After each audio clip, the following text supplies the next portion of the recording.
This week on Hooligan Nation, we start out with a solid plan and a great idea. And then we go off into the weeds like two blind mice. But the good news is their father Rocco's blind mice, so it makes it okay. So stay tuned, because you got nothing to lose. You wanted the best. Well, they retired. So you got two dudes in a garage. Talking KISS.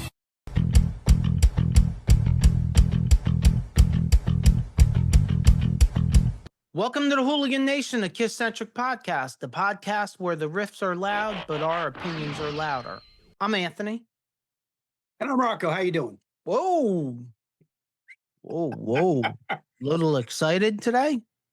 Yeah, I changed it up a little bit. Too much caffeine? I had a lot of caffeine today, and I had a Celsius. I had a little energy drink, too. That's little girl caffeine. Huh? Yeah, little girl caffeine. Anyway, what's up, hooligans? How you doing? This week, we discussed the evolution / reinvention of KISS, or is it the imitation of KISS? Stay tuned and let's find out together. But before that, we have news, music we are listening to, and of course, everyone's favorite weekly poll. But first, last episode recap, honoring the gods of thunder inside the KISS Fantasy Tribute event. Oh my God. Do you have anything that you would like to add to my most amazing creation other than my children? Because I'm not sure that I've ever created anything more perfect other than my 3 children than my lineup and everything that has to do with it. I mean, wait. Sorry. It was extremely creative. I could have definitely put more thought into it. I still will go to my show too, but I definitely was going to your show over mine. I took the L. I would have definitely put a little more thought into mine. I tried to just kind of, throw something together that I'd want to see, but you got a lot more creative and a lot more, fantasy lane with it. But if you were able to make that happen, I definitely would have chose to go to your show over mine. Boss, the plane. I went to Fantasy Island. Yeah, I always wanted to go to Fantasy Island, so I went there. And I think my fantasy is a realistic fantasy. Listen. You If freeze I had again? hello, Oh. no. Yeah, you got to blink once in a while. No, That's some weird shit to look at. Because sometimes I don't know whether you're frozen or you're just not blinking and your Manson lamps are on. One of these dances. Do one of those. Oh, yeah, please, by all means, Well, dance at as least much as you know that I'm possible. not frozen. Yeah, I mean, You froze a couple times on me, but before, but yeah, I say fantasy because you got to get a lot of parties to agree, and you got to make a lot of things happen. But I thought it was extremely creative. I definitely give you props on it. Well, I appreciate that. Thanks. Up your game next time. Do you get a chance to up your game today? This is kind of in the same kind of I don't know, Realm? ballpark. Okay. I don't know, universe.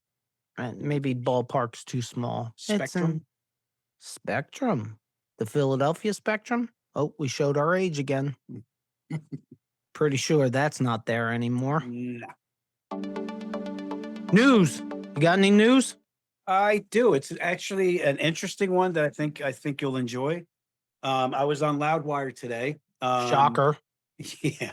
So what I have, they had a poll, not a poll, but they had a list of the 11. I don't know why, but not 10. The 11 best hair metal debut albums, and I have the list that they put out. Oh, I can't wait for this. I have to admit, I'm a little excited to hear this. Yeah, actually, when I saw it, it was interesting, and there's not too many surprises, but there's probably a couple there for you. All right, so I'm going to start with the lowest to highest. So number 11 was Twisted Sister's 1982 album, Under the Blade. Number 10 was Tesla, Mechanical Renaissance, 1986. Number 9, LA Guns, self-titled album in 1988. I haven't disagreed yet. I do want to stop you Okay. because I would not call Twisted Sister's debut album hair metal. I That- wouldn't either, but that's the list that they put out. That's like calling Kiss's debut album hair metal. No, Kiss morphed into hair metal, and so did Twisted Sister. I'm But with you, and I see exactly the same. I wouldn't call LA Guns. LA Guns is not really that view either. no, LA Guns. Then I mean, I would call LA Guns hair metal. I don't know if I would call Tesla hair metal either. But go ahead. I'm sorry. It's. I mean, it's their list. It's Loudwire and it's. But the only reason I put it on here is because rather than just give you news, I saw this and I'm like, this might be interesting. And people. No, I think that's cool. Yeah. All right, so that doesn't mean I have to agree with it. no, I don't completely agree with it either. I'm the one that's always got the opinions. I got a few. ahead. Anyway, so the next one of my favorite albums that came out, Cinderella Night Songs. That was in 1986. Then one of your favorite bands all time, Wasp, self-titled album, 1984. Oh hell yeah! Yep. That should be. What number is that? That came in at number 7. Number 7. I can't wait to see what the other 6 are. Well, number 5, you're gonna be like, okay, well, how did that get anyway? Then we got number 6, Poison, Look What the Cat Dragged In, 1986. Then in 1989, you got Badlands, self-titled album. Then coming in at number 4, Warrant, Dirty Rotten Stinkin' Rich.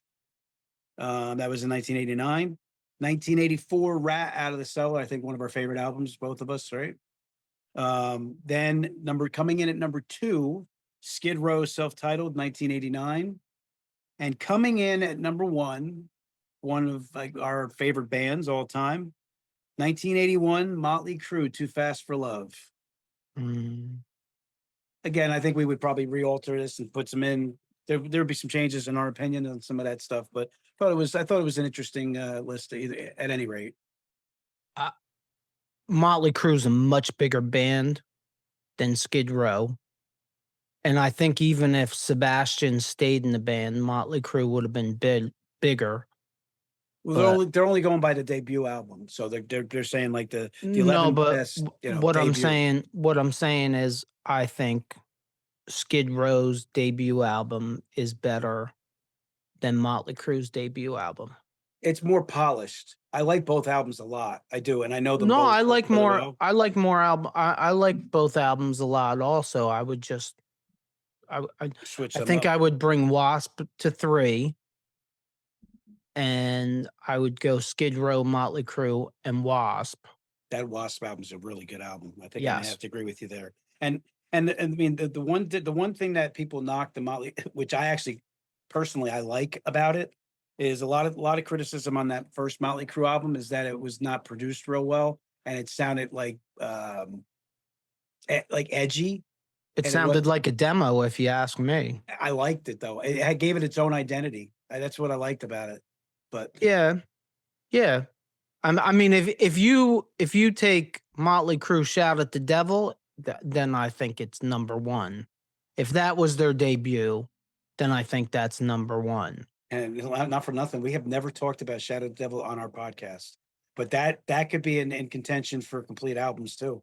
But I'm saying that's another one of those albums where there may be one bad song on that entire album, and the hits are huge hits on that album. Oh yeah.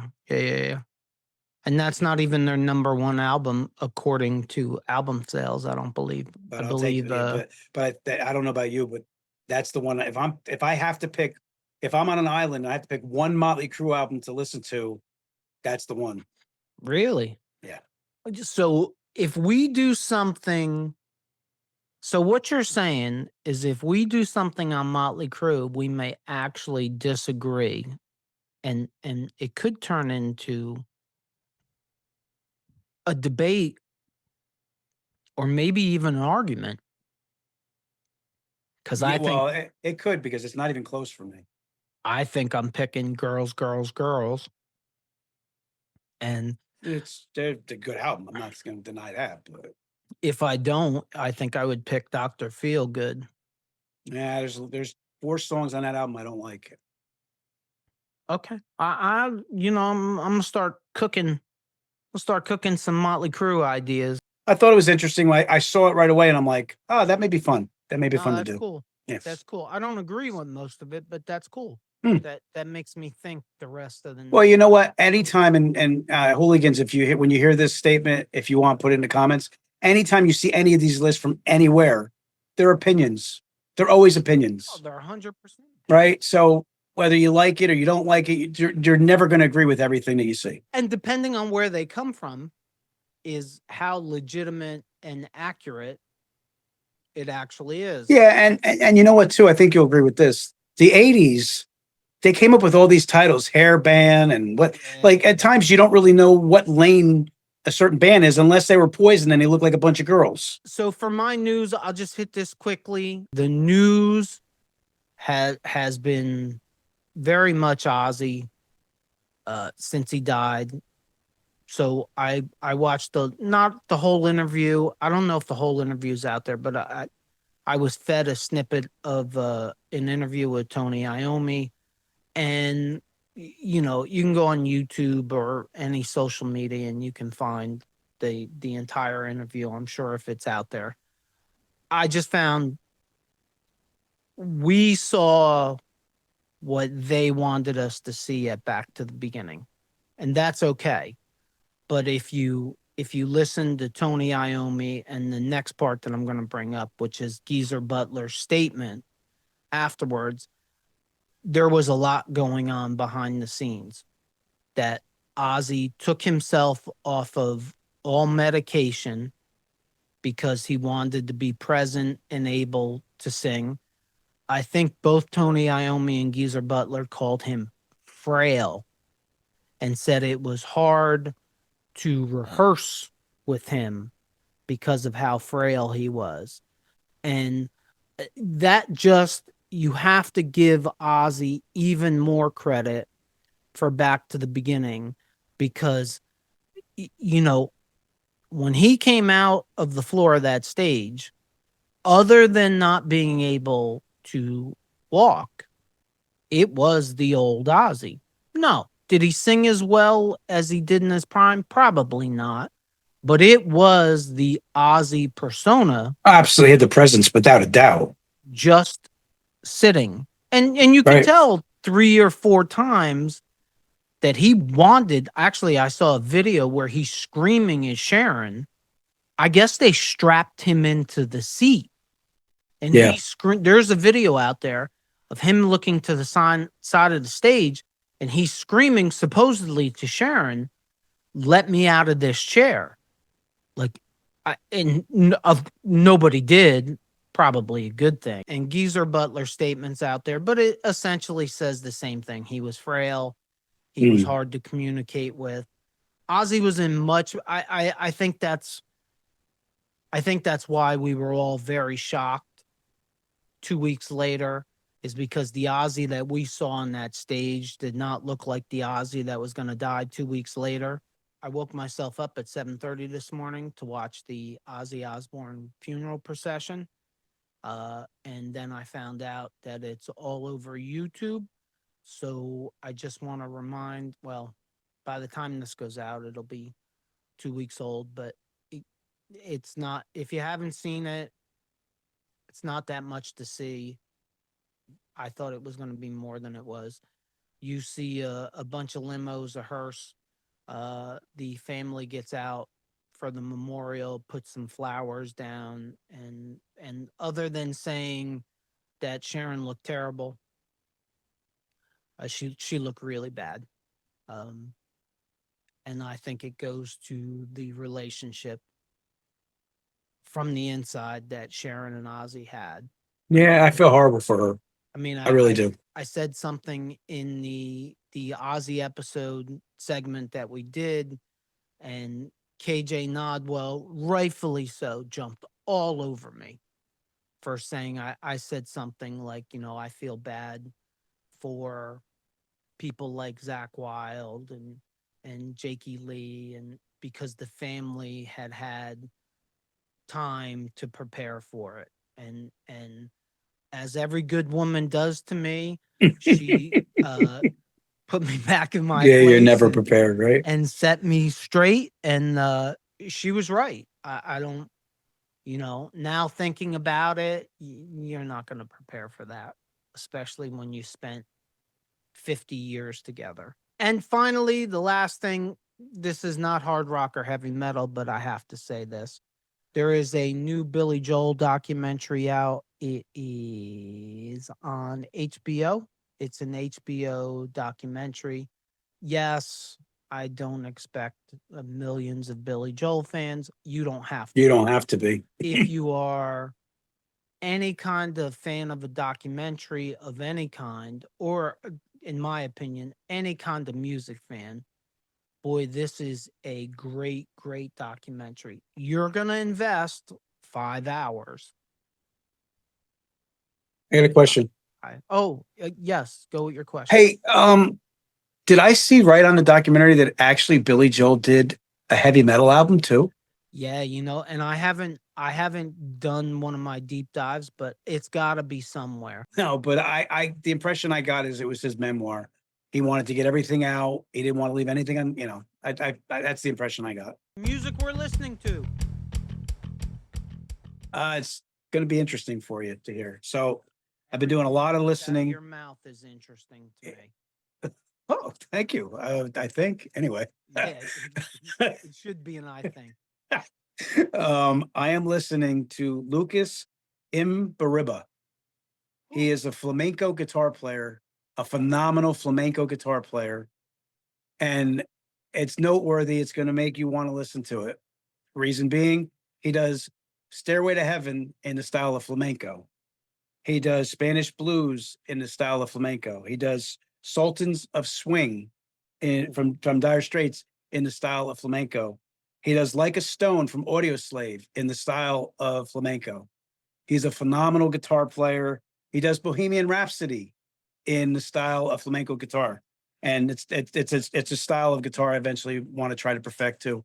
So if you like listening to guitar and flamenco guitar, this guy's name, you can find him on YouTube. I've been subscribed to his channel for a long time.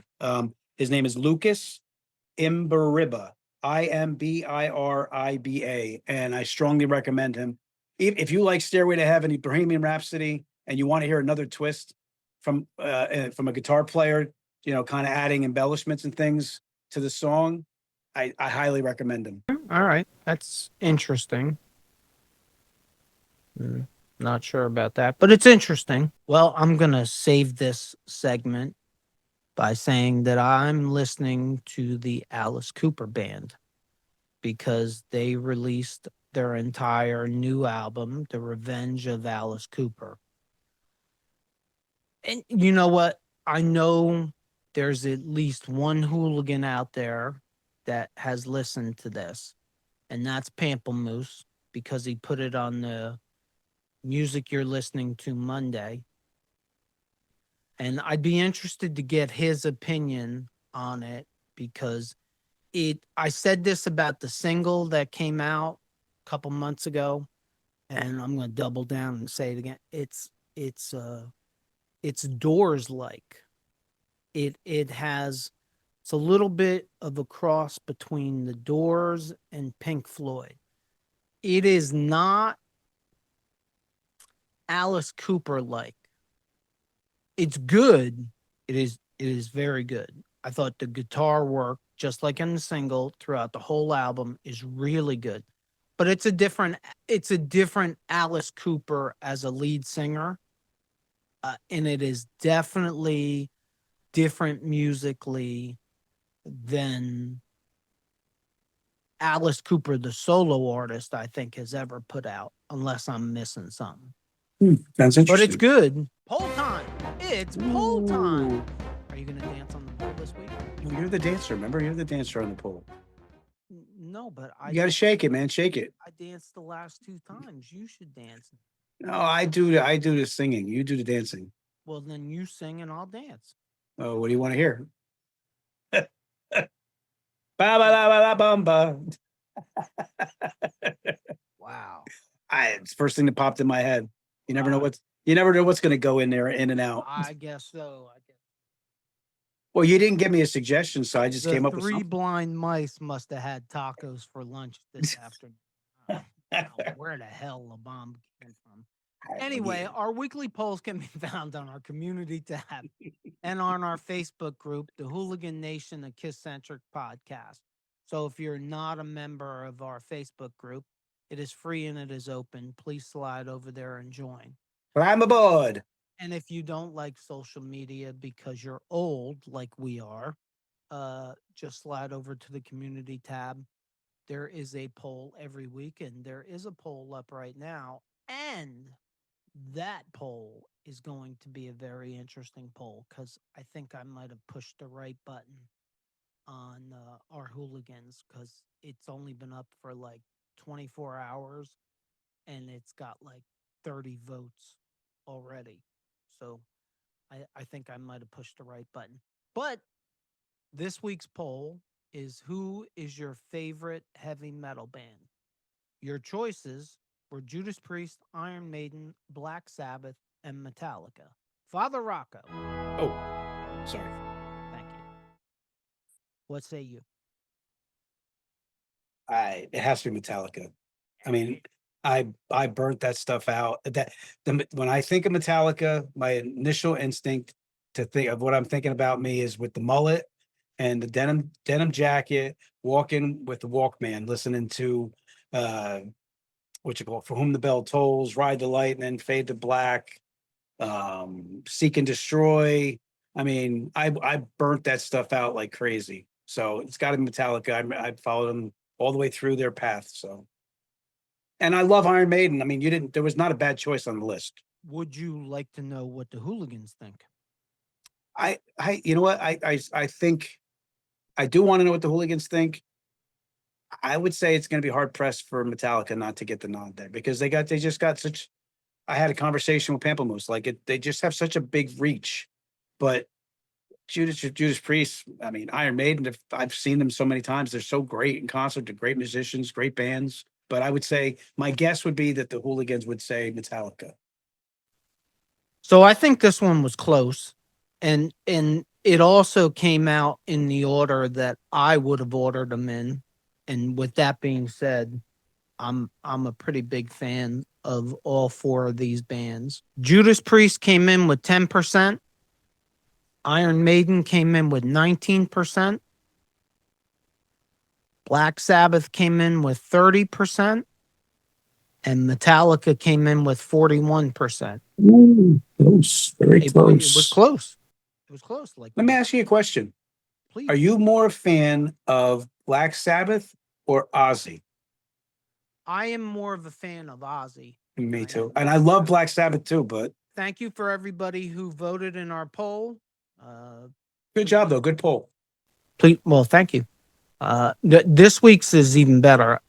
And I keep saying it and I'm not teasing it because I can't remember what the poll is right now, but I know that it's a really good one because everybody's voting like crazy in the first 24 hours. So, okay, now on to our main event.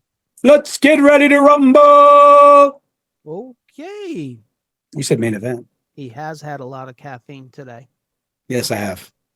I can't figure out whether we're going to call this the evolution versus imitation, KISS and the art of musical risk, or reinvention versus imitation, KISS and the art of musical risk. But KISS has been taking risks since way back in 1973. I mean, who picks a guitar player that can't even wear matching sneakers? But seriously, let's get into this and see if we can figure out if they are a band that evolves, reinvents, or a band that imitates. The makeup will start at the beginning. because Okay. you always want to start at the beginning. Foundation, baby. Yep. The makeup was definitely a risk. Agreed? A risk, but in a way, if you're trying to draw it, you want attention, right? And it's a risk, but it's a risk that I can understand. I can understand why they thought it was a risk worth taking, because you know what I mean. Because it's going to stand out. You're at least, what the hell are these guys? You're if you want to get a response like, what the hell is that? You know what I mean? And they paved the way for tons of other bands like Motley Crue, Wasp, and so on, that they came out and kind of did the same thing. Right. And the New York Dolls imitation, there's a little bit of that, right? They took a small idea from the New York Dolls and they created characters and Oh, they definitely. I mean, you got to give a little. I think you got to give a little credit to Alice, because oh yeah. No, that's true. but Yeah. not to the extent. Nobody. I think it's safe to say nobody has ever taken it to the extent that KISS took it. Manson didn't take it to that extent. Ghost today still doesn't take it to that extent. I mean, No, but Ghost has something going. I like what they're doing. no, I like what they're doing too, but like KISS went all the way as far as you can go with it, I think. Well, if you think about it too, like from the infancy idea, let's create superheroes that play music. It's just from that perspective, that statement, that sounds cool as hell. Mm-hmm. So I can understand why it started building up and took on a life of its own. Well, not to go back to our last episode, but that is why you have to have some kind of tribute to Bill Aucoin and Neil Bogart. Right there. Because I don't know, and look, maybe they would have, but I don't know that 4 young guys in their 20s would have came up with, hey, let's never be seen without the makeup. That was a Bill Aucoin idea, and that created more mystique for the band. Oh, he was the 5th KISS member. Right. So we agree. Yeah. That was not imitation. No, it was a seed that was planted. Okay. Next. Let me ask it to you like this.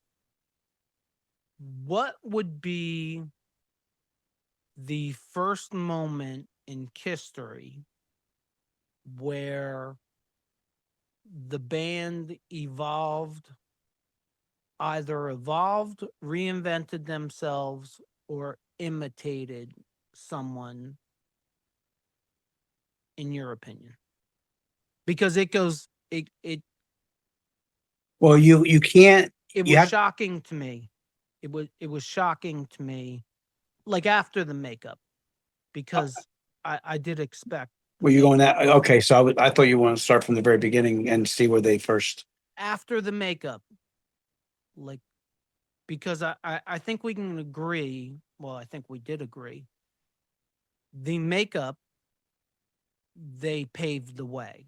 Like, they took a little bit of what Alice was doing. They took a little bit of from the New York Dolls, but they completely created something different and separate from anybody else. When's the next time that they evolve or reinvent themselves or imitate someone else? No, I would say it's got to be my favorite album. It's got to be Dynasty. That's what I would have thought. Yeah. I would have thought that. Yeah, because it's such a different type of album from what they were putting out before. I did think that, actually. And then I went back and looked at it, thought about it, and it's much earlier. Well, it can't be anything before Alive, because Alive basically said, okay, we're on the map. So if it's not Dynasty, it has to be after Alive 1. It is after a live one. When I say this, it'll be like getting hit in the forehead with a sledgehammer. It's Destroyer. It's Beth. Ooh. It's Beth. There's Yeah. Yeah. there. Think about it. That was a game changer. It's Yeah. 1976. Hard rock heavy metal bands didn't have power ballads. They didn't have orchestra. They didn't have any of that. KISS, and there's a point to this entire episode, and it is, as I always say, KISS fans need something to complain about. And we, because I'm included, we complain about all kinds of things. Oh my God, the Dynasty album sounds too disco-ish. Oh my God, Unmasked sounds too pop-ish. And so on.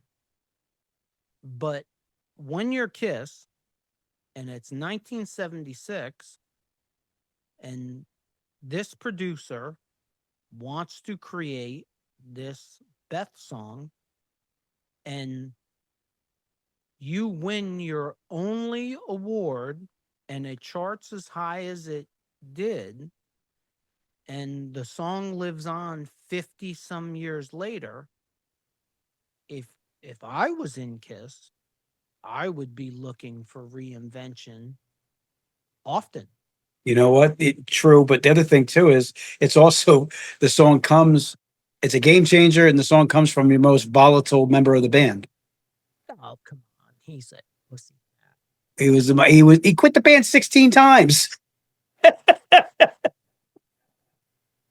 Oh, it's Thursday. Oh, Peter quit again. Yeah. Could you imagine having to deal with that? Oh my God. So I say this all the time because I find all this stuff interesting. That's an interesting thing to me. As soon as we came up with this idea, as soon as we got off the phone, I started to think, and I said, "Oh, it started with Dynasty." And then I started looking at it, and I'm like, no. Well, we could kind of started 3 years earlier. We with could Beth. we could take the top off the secret sauce and let the hooligans know. A lot of times these episodes come from, we'll have a conversation and it's like, oh, that's some good. You know what? That's an episode. Yeah. That one, I don't remember exactly, but I'm pretty sure I called you with another episode idea. You did. And we started to discuss it. And I think it was you that said something that the light bulb exploded on the top of my head. And I was like, no, that's it. You're a genius. And I love I'm to like, have those what conversations. did I say? The next word out of your mouth is, why am I a genius? Yeah, what did I say? You just got to get, when it's going through, it's got to get stuck somewhere and then hang on to it. You got to grab onto one of those mice. You should put saddles on those mice so you can jump on one and ride it. There's a song in there somewhere. That's a song idea. Good luck with that. I don't do songs, so. So the next reinvention, imitation, evolution is definitely Dynasty. I Was Made for Loving You, which I also find funny and interesting. I don't know if I ever told you. That's a pretty good album. Yes, you have told me that 3,000-4,000 times. But this is what I find interesting about this. At least to me, very few KISS fans kill that album anymore. Like, maybe they did it in 1979. I was 5, so I'm not going to lie to you and tell you that I remember, because I don't. But today, very few KISS fans that I see kill that album. But I wonder if that's because of how good it actually is. And that song has really lasted the test of time. And this argument's been made, and I think you've made it a couple times. Dynasty is not a disco album. Dynasty has a disco song on it. I Was Made for Loving You has You could say Sure Knows Something, maybe. Yeah, kind of too, but I think Sure Knows Something was stolen from Queen personally, but I like it. I like it too. I like a lot of that album. You know what? It's actually one of my favorite vocal Paul songs. Yeah. So, you know, is that imitation? Is it reinvention? Is it evolution? I definitely don't think it's evolution. No, I have a hard time thinking it's imitation. I think there's a little bit of that. There's a little flavor there. But let me ask you something. If a band wants to be its best, are they dumb to not pay attention to what's going on around them? I think well, I think it depends on the band. Like we've talked about this off the air plenty of times. AC/DC have never changed their sound that I can think of at all. They have the same roadmap and they follow that roadmap, and that works for them. I don't know that that works for every band. I don't know that that would have worked for KISS either. I don't know that it wouldn't have. And here we both love ACDC. I think it's safe to say we both love ACDC, right? Yeah. Okay. But here's an interesting perspective on this between KISS, not putting them against each other, but between KISS and ACDC. And we may have made this point before. ACDC, I can get into for a long stretch, but then after a while, I don't listen to them for a while because I kind of get burnt out a little bit. KISS, I could go, they're all over the map. So if I'm in the mood to listen to grunge, but I want to hear Paul's voice or I want to hear Gene's voice, I go right to Carnival of Souls. If I'm in the mood to listen to something a little bit mellow, but music that I absolutely love, I'll go to Dynasty. Like KISS has something for every day. Now, as is the case with our favorite band, Unmasked, because in my opinion, they went too far. And that's a lot of imitation. And that's a lot of, hey, we're going to join the pop world. We're going to give it a disco twist. I don't dislike the album, but I think that was KISS trying to be someone that they weren't and something that they weren't. And I think that's a big distinction in this is the difference between veering off into a little different areas, which, like we said with Dynasty, I Was Made for Loving You is a song with a disco feel. Hard Times is not. Dirty Living is. Magic Touch is a little bit. Yeah, it's a little bit, and then they went too far on. And you know what? That album, I've said it when we did the album review. I remember my take. I didn't really feel like a lot of anything really stood out, but the album's grown on me a little bit. There's times where like I don't seek it out, but there's been times where a song like I know I trashed Shandy, not trashed it, but I was like I didn't like that song, but that song's grown on me. What's the one song with Gene where he's like it's a detective song, or what the hell's the name of it? I can't remember the name of it. Naked City. Naked City. Yeah, I like the chorus of that song. So Unmasked has grown on me over time. There's some songs that now I have a little more appreciation for. I agree, but I mean I like Unmasked. Yeah, you've always liked it more than I have. But for the purpose of this, and for the purpose of the band altogether, it is Imitation. At least to me, it's obviously imitation. Yeah. And it's obviously imitation that went just a little too Away from their strength. right. And the next thing, and I found this interesting too, but if I didn't find it interesting, I wouldn't have put it on the list. Every band, almost every band, has to go through replacing band members. But KISS had to replace characters. And that it is a reinvention in its own. Is they actually did the hard thing. And it's funny because I think most KISS fans, I put something up about Eric Carr recently on the community tab, and somebody said something. I don't know whether it was the Fox makeup or what it was, and somebody said something like, I'll take the cat makeup all day long.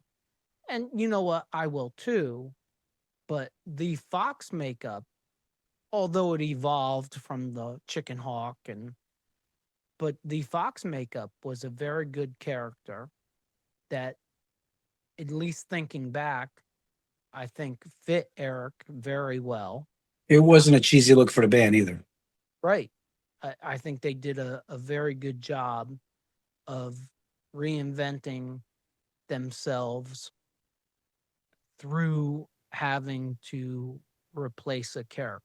Like, you know what? And like Paul kind of makes fun of what we're supposed to do, Turtle Man and stuff like that. But you know what? If you're keeping the makeup on, it does make sense to continue replacing characters with another character if you're going to keep the makeup. But it does make the band over time kind of seem watered down.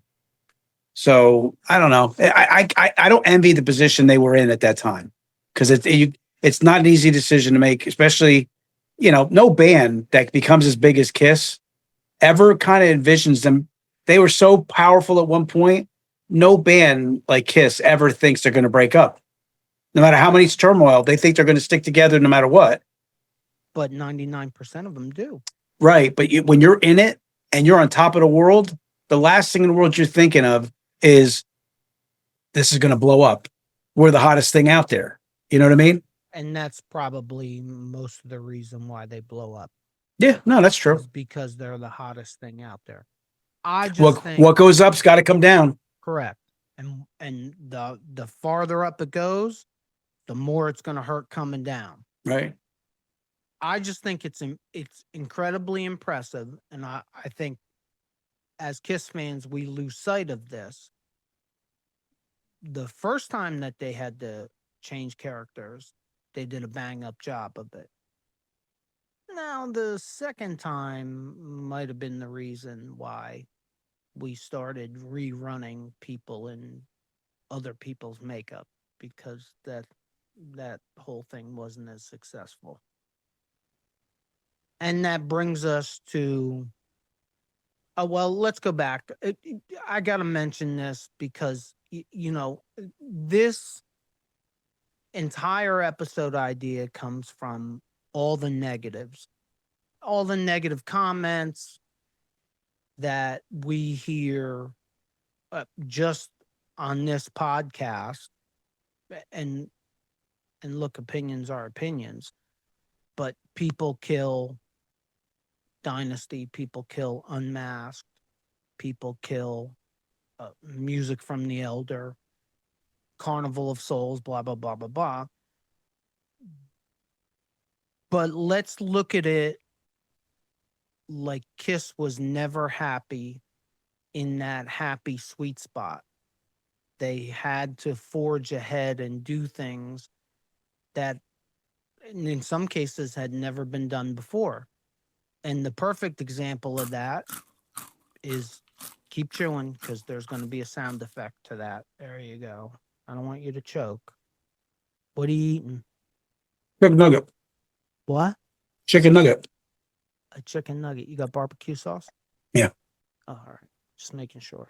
Anyway, you got to give credit to KISS and to Bill Aucoin and to the KISS Corporation for merchandising. It's an evolution that nobody was really doing until they did it. And I'm going to guess that they made a large portion of their riches from merchandising. So, they definitely didn't imitate anyone. and there was nothing to reinvent. They created that. Right. And I don't know that they get enough credit for that fact. They never will. I mean, there was, the mainstream was never the most accepting of KISS. They always had a problem with KISS. So, But what I'm saying is, like, when Madonna sells her t-shirts for $65 a t-shirt, you kind of got to give KISS credit for it. When whoever else does it, you got to give KISS credit for it, because nobody, by all accounts, was doing that. so you mentioned Madonna, but how many of these people, artists, maybe the mainstream and the critics had issues with KISS, but how many artists that became something know what KISS was all about and looks at them as like forefathers and foundational pieces that set a path for them? I would say not enough. How's that for an answer? Like, we give Not enough, but there's a lot. I mean, when you hear people like Garth Brooks and Lady Gaga and like from all different genres, like paying but they're them. not talking about merchandising, I don't think. And we give, and we just finished giving Black Sabbath all the credit in the world, and deservedly so, for creating a genre of music. And I'm not trying to say that KISS's merchandising is to that level, but no, KISS did not create a genre of music. No, KISS is not the best, most selling hard rock band ever. No, no, no. But KISS created merchandising for artists and bands, and I don't think they get enough credit for it. Next on our list is a bad idea, but doesn't have to be, and that's KISS meets the Phantom of the Park. Look, it's imitation, it's evolution. I don't know if it's any reinvention, but in the idea phase, I think it was a great idea. I think it's the execution of it. Trying to capitalize on their popularity at the time. Right. And the whole superhero thing and blah, blah, blah, and the characters and the personas and all of that. You know what though? As a KISS fan, I almost appreciated even more that it was that certain parts of it were a train wreck, because it's a cult. It's part of their history, right? And it's a unique piece of work that they put out. But it's also something that KISS fans themselves make fun of. Mm-hmm. And I have made fun of it. And I watch that movie to this day. I laugh. It is a great idea in the idea phase. It was capitalizing on where they were and how they were looked at. It was just the execution of it was horrific and terrible. For you, knowing you the way I do, that movie is the perfect storm for you, because you are the biggest Star Wars fan I've ever known, and you put that was supposed to be billed as Star Wars meets Hard Day's Night, and you will forever have in your mind until our last breath that if George Lucas was involved in it, it would have been a killer freaking movie. Next. Oh boy. Music from the Elder. It's a concept album, and conceptually speaking, I guess it's not crazy. Again, maybe it was the execution of it. I don't know. I really don't see a lot wrong with it. Well, the biggest thing that's wrong. Well, no, the biggest. Oh, I was feeding you up there. Anyway, it's not a KISS album, and that's, I think, what you hear more than anything. Well, you need video behind it. Oh boy. We just talked about KISS meets the Phantom of the Park. Who in their right mind would have signed up for another movie. I mean, I guess if they weren't starring in it, maybe it would. And look, Well, you have to include it. Paul's hand has to be part of it. is it his hand? Is it It's not his hand? The Elder to me is imitation. It is reinvention too far. It is reimagining too far. It's just too far. Well, they said it themselves too. They were lost at that particular time. All the transition stuff. They went with members in the band. They were trying to prove something to the critics. When at the end of the day, the best thing you could do to critics is give them the finger and do what you want to do and be true to yourself. But I think I've said this before, and if I haven't, I should have. For all the KISS fans that kill either Dynasty, Unmasked, or Music from the Elder, or kill all three of them, and there's a lot of KISS fans out there that kill one, two, or all three of those albums. Consider this. If you were not a fan of a band that were constantly trying to reinvent themselves and evolve from where their comfortable spot was, you would never have gotten the next item on the list, which is Creatures of the Night. I like that. Really Creatures good. of the Night Yeah. would not exist if they hadn't all the way back to Beth. Beth changed the sound. Dynasty changed the sound. Unmasked changed the sound. Music from the Elder changed the sound. I went into the Elder episode when we were going through the whole thing and we were doing the album review with a completely fresh set of eyes because I didn't listen to it. It was trashed and I never even really gave it a chance. And I go back to it. There's some good stuff on there, but it's very incomplete. Every song is very incomplete. There's good stuff on every single song, but it's incomplete. They either went too long with what they were trying to do and went in too many different areas. They tried to get too creative, or Paul tried to sing too high, or they made the song too long. Like there were too many things that they tinkered with instead of just putting out. But again, it was made in the theme of having video with it, probably, right? That's what they was originally supposed to be for a movie. So that part being incomplete made it hurt the album. And but like I said, very few things that KISS ever put out are throwaways to me. If Dynasty doesn't happen, if Unmasked doesn't happen, if Music from the Elder doesn't happen, Creatures of the Night doesn't happen. Right.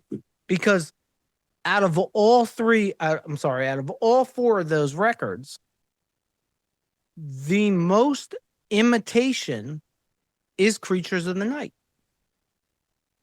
They're imitating the British wave of heavy metal. That they say it themselves, that's a heavy metal album. They did it well. They did do it well, but if they weren't willing to go out of their comfort zone unsuccessfully, they would have never went out of their comfort zone successfully. And this is going to be a hard question to answer. Which did they do best? Which sound did KISS do best? I don't think for me, there's no question. Creatures of the Night. And to me, they went back to that in large part for revenge. Yeah. And they successfully did it again. But what did they do after that? They successfully jumped. Well, no, they jumped to try to make a grunge record, and they went too far. But I still believe timing is everything, right? I still believe marketed the right way and sold with like the grunge type of flavor, that album would have done great. You can go back to probably episodes 1 through 15 or 20, and I absolutely kill Carnival of Souls. And then we were doing an album review and I was forced to really dig into it. I don't have any hatred for it. I just think it's too much. it's too much grunge sound. Union is just a perfect example of a record made perfectly for multiple genres. You get a taste of grunge, you get a taste of hard rock, you get a taste of heavy metal. Kiss, in the case of Carnival of Souls, said, "We are absolutely making 100% grunge album." And I think that that was too far. The Dynasty But people playbook. could, but to play hypocritical to you, people could say to you with Union, and I like the album. Me and you have the same. We're lockstep with Union's take. But if I'm playing devil's advocate, people would say, okay, well, what are you trying to sell us? What are you? You every time I'm digging into this, you have a grunge feel. That you do this. What kind of band are you? But we go back to artists don't like to be in boxes. I think some fans want to hear the same thing over and over again, and some fans want to hear anything but the same thing over and over again. How about we just group Huh? Going Glam, Asylum, and Creatures of the Night all together? Because this one is pretty clear cut to me. This is not about reinvention. This isn't about reimagining. Imitation. This isn't about evolution. This was strictly about imitation. And the look. I mean, because the music, we talked about this many times. The music's good. That album's good. A good album. Well, the music in the case of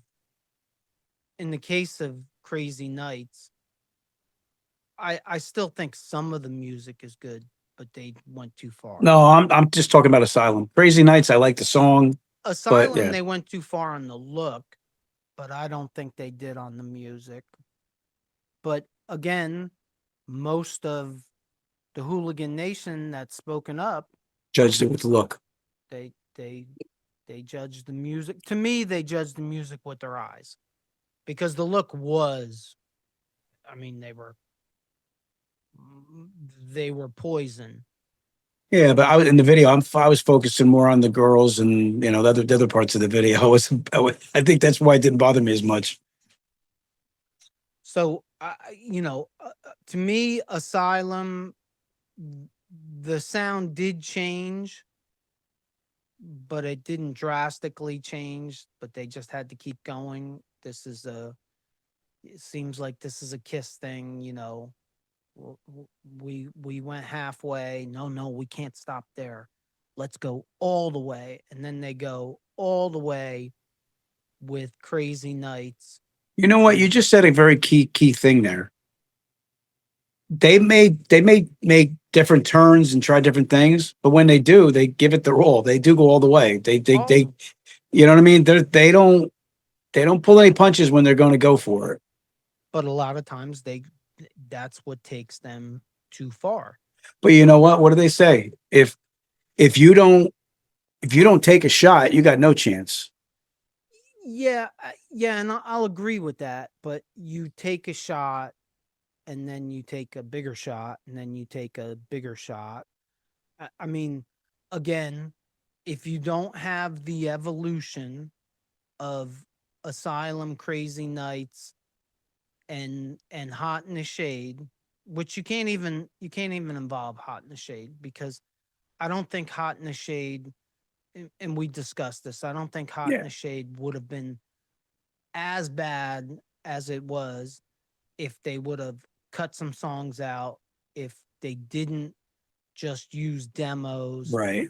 things like that. But if you don't have Asylum and you don't have Crazy Nights, you probably don't get Revenge, because I think that they figured out once again, oh my God, we did it again. We went off the rails. We need to get a manager, Larry Mazer.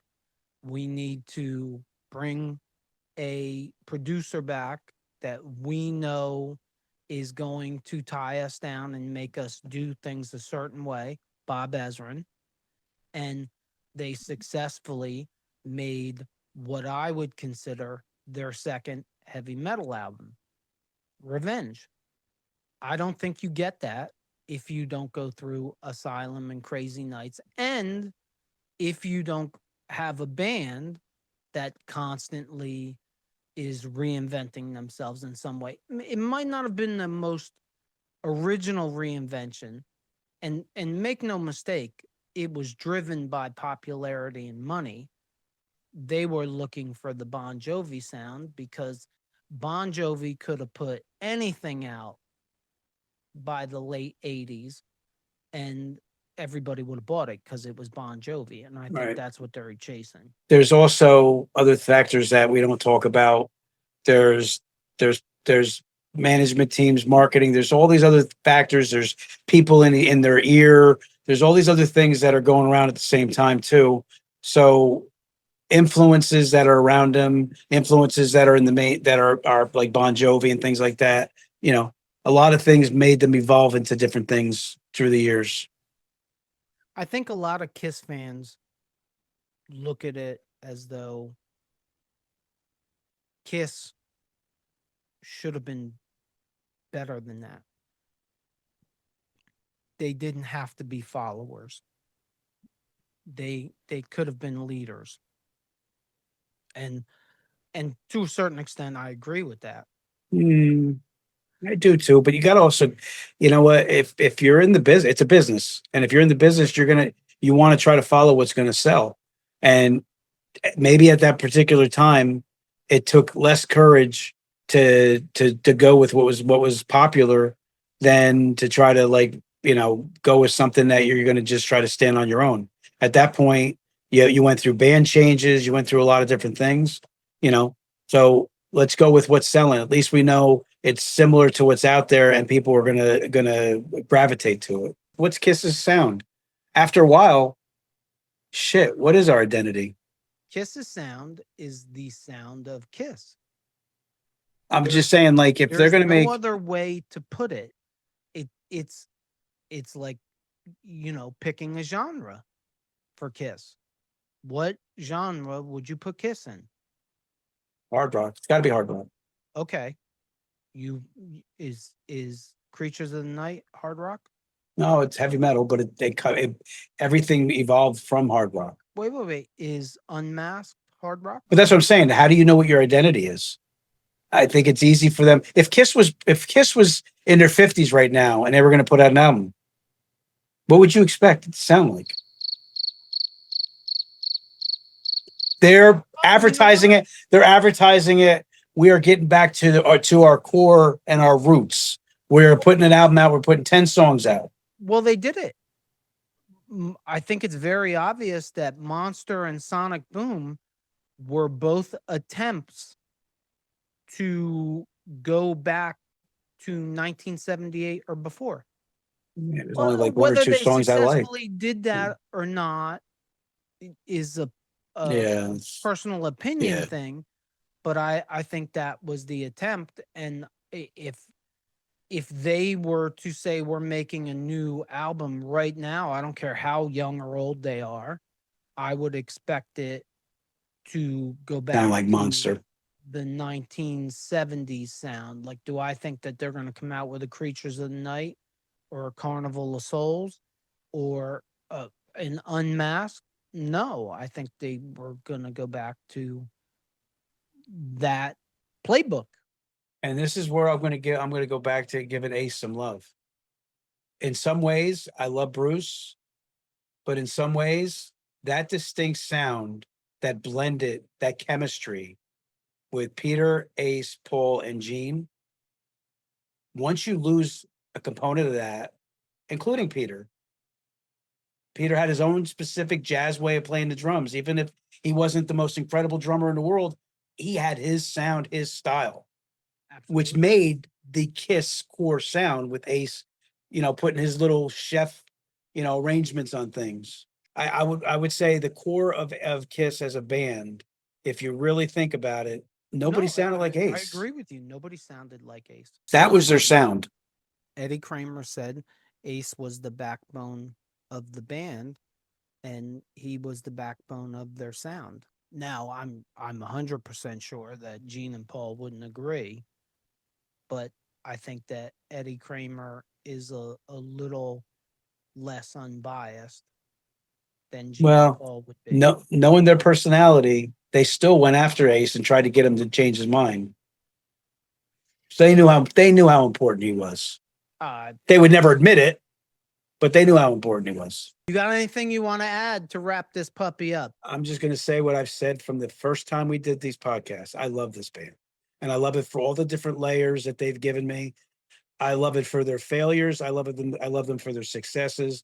I love them for all the content and all the entertainment that they've given me my entire life. Yeah, I love all their correct moves, but I love all their incorrect moves. It makes for a very interesting conversation, whether it was successful or not successful. And I think we can both agree that even things that they did that were successful, sometimes it took years for that to evolve into success. Creatures of the Night is a perfect example.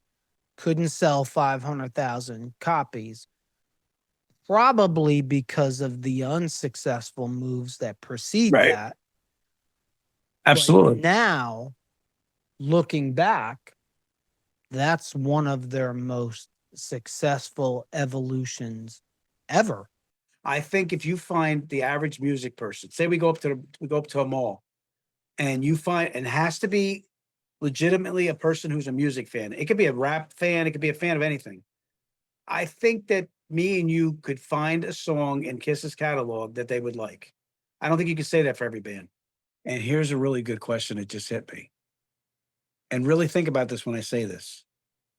Do you think that Paul and Gene understand that the way the fans do?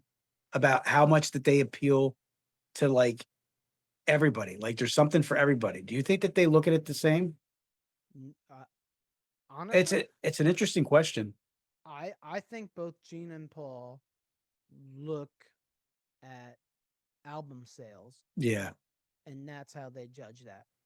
What do you want to bet? But isn't that sad though? Here's Well, the that funny they thing. don't really understand their reach. Like I always go back to Metallica, your poll, right? What was the deciding factor for me? Their reach. Metallica's reach is the reason why Iron Maiden, Judas Priest, Black Sabbath, to me, Metallica trumped that. But I think that's lost to Gene and Paul. it's kind of sad. It's kind of sad if you think about it, because they don't realize the power and the reach that they have in that kind of vein. If somebody went out tonight and purchased themselves 3 million Music from the Elder CDs, tomorrow, both Gene and Paul would be on a podcast talking about how they love the Elder because it sold well. And because the Elder didn't sell well, they don't think that. It's we do that. We don't realize that we do this, but we do this over and over when it comes to them. When KISS went back to the makeup, it was all about the makeup. Everything. Every other band just goes out there in a pair of jeans and stands on the stage. We're going to give you this and we're going to give you that. And they're lazy and we're not. And blah, blah, blah, blah, blah. And now that KISS is not in makeup anymore and they're trying to sell you an unmasked KISS cruise landlocked, Paul comes out. Gene hasn't come out yet. Paul comes out and says, well, it's all about the music and only the music. Nah, man, you can't keep jumping around like that. There's we are KISS fans. We are not fair weather fans. Yes, we complain about everything. Yes, we're never happy with anything. Yes. That's what we are. But they created this beast. They might have created the beast, but that means that you can't throw these things out and a large portion of us not pick up on it and go, hey, wait, didn't you say this 25 years ago? Or didn't you say this 40 years ago? Because you created the KISS fans that are here today, that are in their 50s, in their 60s, in their 70s, that have been riding this roller coaster since 1973, some of them. And they listen to every word you say, and look, rightfully so, they judge every time you flip the script on them. It's not about the stage show. Huh? But you've been saying for 30 years it was about the stage show. If you're listening to us on any of the podcast platforms, please leave us a review. And if you just found us, check out our past episodes. If you're watching us on our YouTube channel and you like this episode, please consider hitting the like button, just like that guy, and leaving us a comment. Hit that subscribe button, just like that guy, so you don't miss any future episodes, and check out these episodes right here. As always, if you made it this far, thank you for supporting us, and don't forget, if it's too loud, you're too old. Peace out, Hooligan Nation.